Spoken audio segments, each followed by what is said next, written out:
Estamos a 20 minutos de llegar a las 12 del mediodía y hoy estuvimos el comienzo del programa adelantando de lo que íbamos a estar charlando en el día de hoy con nuestras entrevistadas. El caso Franco Casco, que sigue siendo, ¿no?, motivo de debate, motivo de polémica, de análisis, de controversia, de enfrentamientos y también de convicciones que generan mucha tensión en el abordaje de este tema en particular. Así que vamos a charlar en principio con Marilé Di Filippo, que ella es docente y es integrante de la multisectorial contra la violencia institucional. Hola Marilé, ¿cómo estás? Bienvenida. Carito Murisi te saluda. ¿Qué tal? ¿Cómo estás? Gracias por atendernos, Marilé. Muchas gracias por este tiempo. A ustedes por comunicarte. Desde la multisectorial venís abordando este tema, este caso, y nos gustaría conocer primeramente tu opinión respecto a la reciente absolución, ¿no?, de los 19 policías en esta causa en la que se investigó la desaparición y la muerte de Franco. Bueno, para nosotros como organización y también para la familia de Franco, la verdad que es un fallo vergonzoso, pero también queremos rescatar, digamos, que es un fallo dividido y eso es importante mencionarlo, porque dos de los jueces implicados en el tribunal decidieron la absolución de los policías, pero el presidente del tribunal, el doctor Arno Paolucci, decidió por el contrario que los policías debían ser condenados, 12 policías debían ser condenados por los delitos que nosotros veníamos denunciando, ¿no? Es decir, por la privación ilegítima de la libertad, la tortura seguida de muerte de Franco, en el caso de 3 de esas 12 policías, y otros 9 acusados de encubrimiento, por lo cual eso también es una cuestión singular del fallo, no solo la absolución, que por supuesto con lo que nosotros estamos en disidencia, sino también esta característica de no solo ser un fallo dividido, sino ser un fallo con posiciones diametralmente opuestas, ¿no? Los fundamentos de las absoluciones no los conocemos, ya que recién estarán disponibles a partir del 25 de septiembre.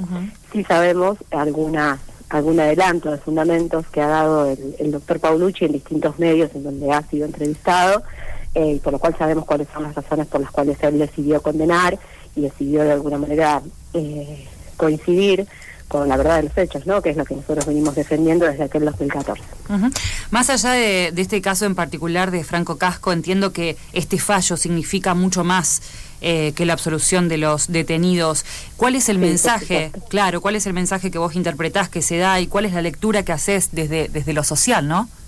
Sí, nosotros creemos que es preocupante para la ciudad de Rosario en distintos sentidos. En primer lugar, porque desalienta a cualquiera que se haga la pregunta en torno a si es una vía posible la obtención de justicia legal en este tipo de casos, ¿no? Es decir, las familias afrontan procesos muy duros, muy arduos hasta llegar a juicio, atraviesan hostigamientos, atraviesan diferentes reveses, cambian radicalmente sus vidas para poder encarar un reclamo de justicia y de repente, después de 9 años, se encuentran con esta decisión o con esta respuesta del Poder Judicial.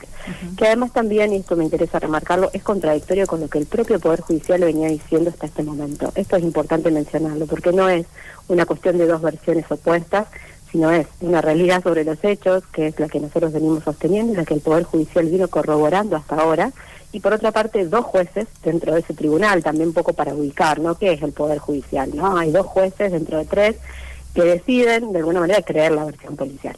Pero bueno, creemos que es muy preocupante, por eso también creemos que es preocupante porque de alguna manera habilita o es cierto guiño para que se sigan cometiendo prácticas de este tipo, violatorias de los derechos humanos, prácticas de violencia institucional por parte de la policía y de las fuerzas de seguridad, que ya sabemos que son alarmantes en nuestra ciudad, así como también en otras ciudades del país. Y por otra parte también creemos que es muy preocupante en términos del contexto macropolítico, ¿no?, en el que se inserta este fallo, en la medida en que de alguna manera se enlaza con distintos discursos y con distintas propuestas de políticas públicas en un año tan electoral que están recurriendo, ¿no?, a la mal llamada mano dura o al aumento de la fuerza de policiales o el poder punitivo del Estado para resolver conflictos sociales.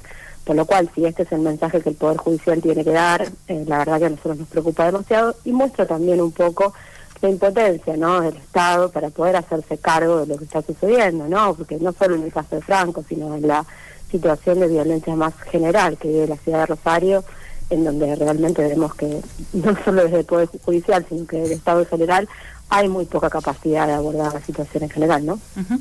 Los policías absueltos van a denunciar, dijeron a peritos y a un exfuncionario provincial, porque ellos sostienen con textuales palabras, lo digo, ¿no? La mentada tortura no existió, ellos lo siguen diciendo, no sé. Bueno, la verdad es que la causa todavía está abierta, por lo cual tendrán que esperar una sentencia firme, porque este fallo se va a apelar, una vez que se conozcan los fundamentos, irá a Cámara de Casación, y después de ahí existen distintas instancias legales para intentar continuar buscando esta reparación legal, ¿no?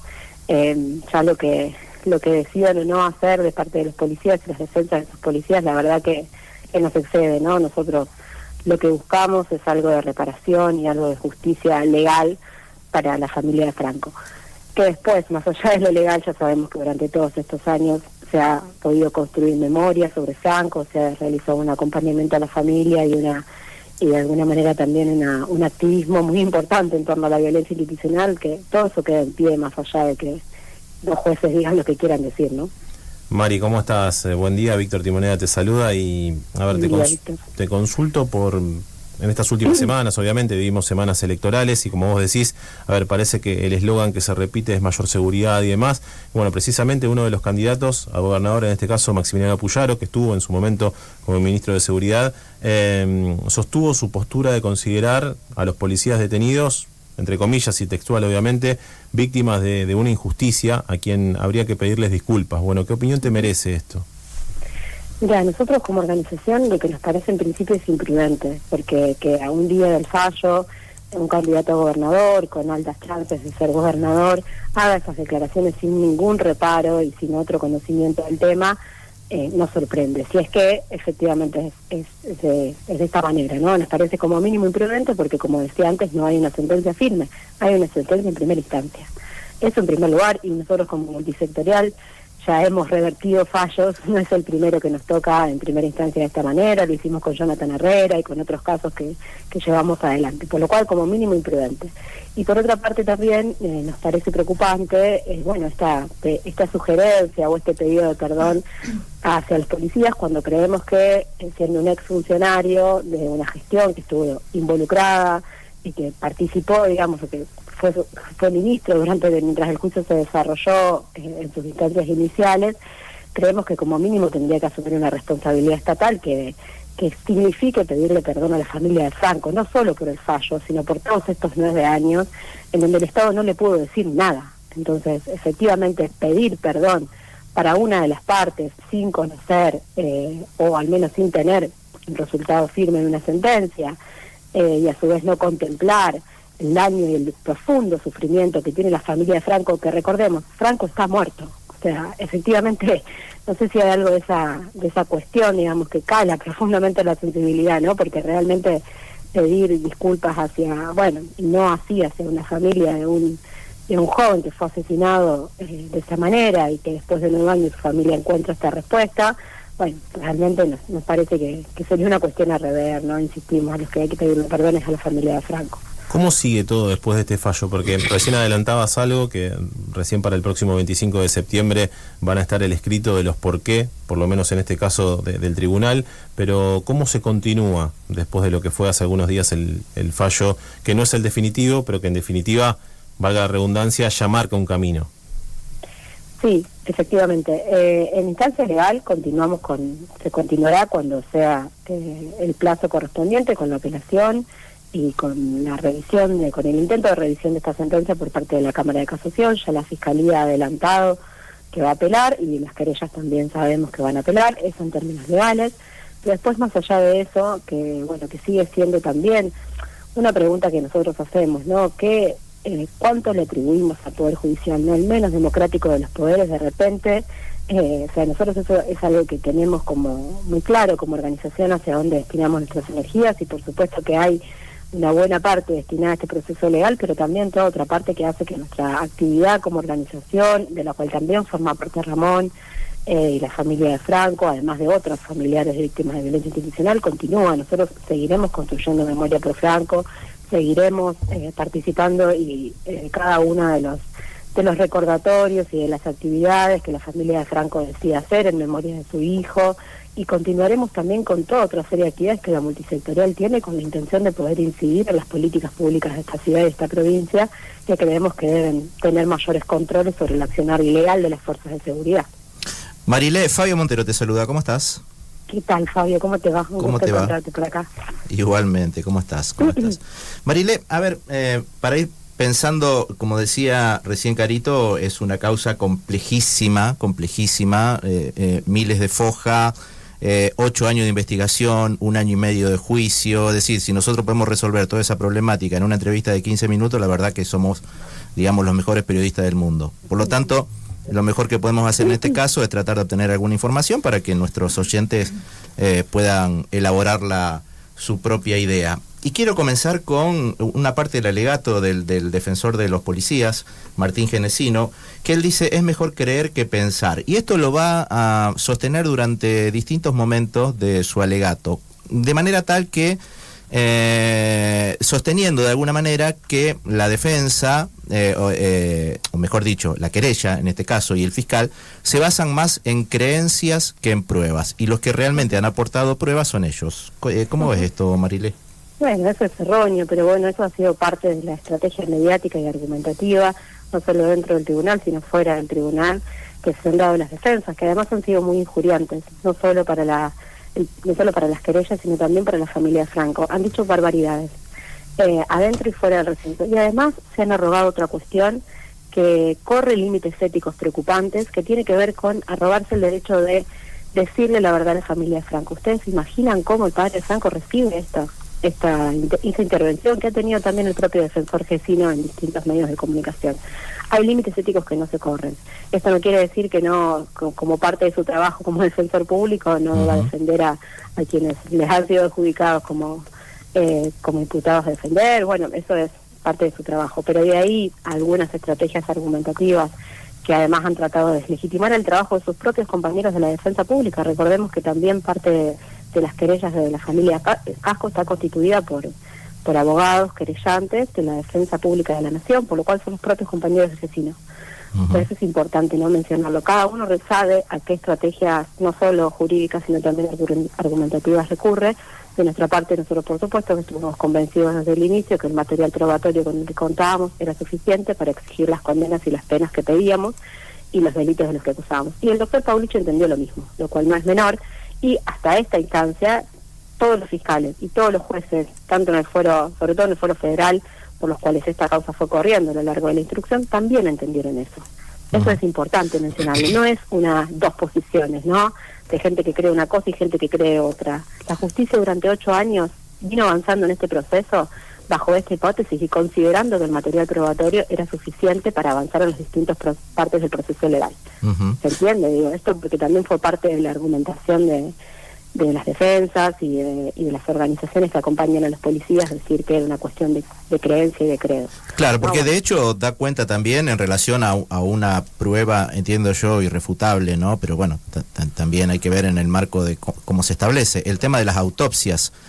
Y bueno, el tema, lo que se señala en esas autopsias, que en realidad una de las causales por lo cual se acusa, que es la tortura, no existió. ¿Cómo puede ser esto, Marilé?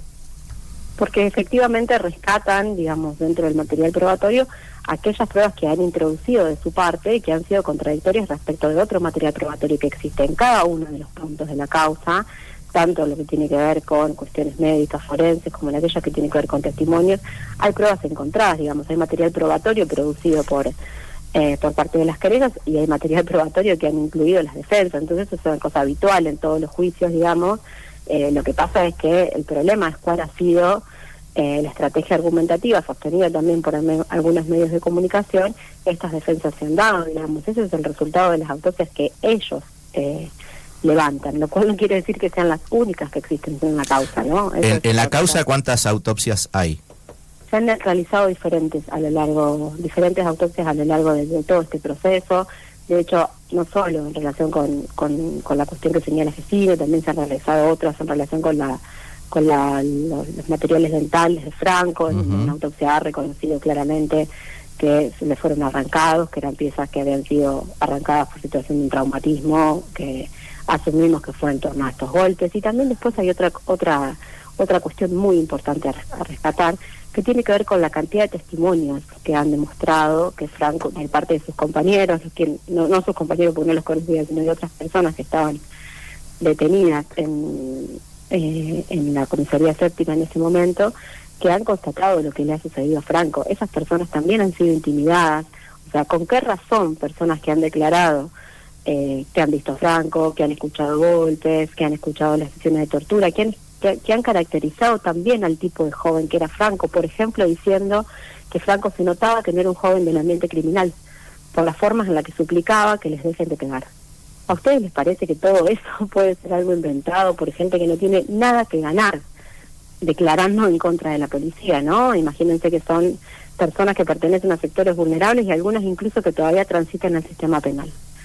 Y además esas personas se ha comprobado a lo largo de la causa que han sido hostigadas y amedrentadas para que cambiaran sus declaraciones, para que no declararan. Bueno, si no había nada que ocultar, ¿por qué tanta intención, no? De ir en contra de aquellas personas que estaban testificando lo que habían vivido en esos días. Así y es. por supuesto que sobre eso también las defensas han encontrado contradicciones, y esto el juez Paulucci lo ha dicho muy claro en sus declaraciones recientes cuando ha sostenido, una persona que está detenida en un lugar que en esas condiciones, en medio de la noche, por supuesto que puede tener alguna diferencia en testimonio si fue a tal hora de la madrugada o fue a tal otra. Digamos, ¿qué tipo de precisiones le exigimos a un testigo que está testificando, que está siendo parte de ese hecho en esas condiciones de detención, ¿no? El tema de las imprecisiones, Marilé, yo lo noto bastante, incluso hasta desde el día que llegó el padre de Franco Casco, Ramón Casco, a la ciudad de Rosario, si fue el 7, si fue el 8, hasta el día de la detención, si fue el 6 o el 7 de octubre. Me parece que ahí hay cosas que ya corresponderían a datos fácticos, es decir, datos que son más certeros de determinar cuándo llegó una persona o no a la ciudad de Rosario o cuándo estuvo detenida una persona o no en una comisaría. ¿Cómo puede ser que esto se sustancie casi sin resolver el día de la detención de Casco? El día de la detención de Casco, nosotros no tenemos duda cuándo fue. El día de la detención de Franco Casco fue el día 6 de octubre. Pero no es lo que sostiene, Pues claro, no es lo que sostiene, digamos, los abogados defensores de los policías que hablan del 7 y de la llegada de Ramón Casco el día 8. Eso cambia todo. No hay forma de sostener, digamos, o si se quiere de poder sostener la hipótesis del encubrimiento, si no tenemos posibilidad de decir, si no tienen posibilidad de decir que fue el 7, por supuesto que decir que fue el 7 forma parte de reconocer y de dar por cierta toda la estrategia de encubrimiento que se hizo desde la policía para poder encubrir este hecho. Dicen que fue el 7 porque allí están las actas grabadas, porque esto, o sea, no tiene que ver con una cuestión que no se sepa. ¿Y la llegada del papá de Ramón cuándo fue? ¿Eso se puede corroborar? Calculo. No sé cuál es el punto en el que te querías referir, Fabio. Con eso. No, porque lo que se sostiene ahí es precisamente eso, por declaraciones del propio Ramón, si el hijo fue detenido al día anterior o el hijo fue detenido el mismo día que él llega. Ahí había un debate también. No, ¿cómo el día que él llega? No, Franco fue detenido el 6 de octubre. Ramón el 6 de octubre estaba en Buenos Aires esperando que su hijo llegara. O sea, no tiene, digamos, o sea, por supuesto que estas dos, o que todas estas diferencias, digamos, que podemos marcar, forman parte de dos estrategias, forman parte de una verdad y de una estrategia defensiva. Por supuesto que alguien que se defiende construye otro argumento. Claro, seguro. Pero en este caso el que construyó el argumento resultó beneficiado con 2 votos favorables del tribunal. Exacto. En esta instancia esa es la situación. Marilé, fuiste muy clara y nosotros te agradecemos mucho por habernos dedicado este rato para conversar con nosotros respecto de este tema. Te agradecemos un montón. A ustedes, gracias. Gracias. Marilé Di Filippo, ella es docente, integrante de la multisectorial contra la violencia institucional. En sintonía con vos, el programa que te levanta el ritmo.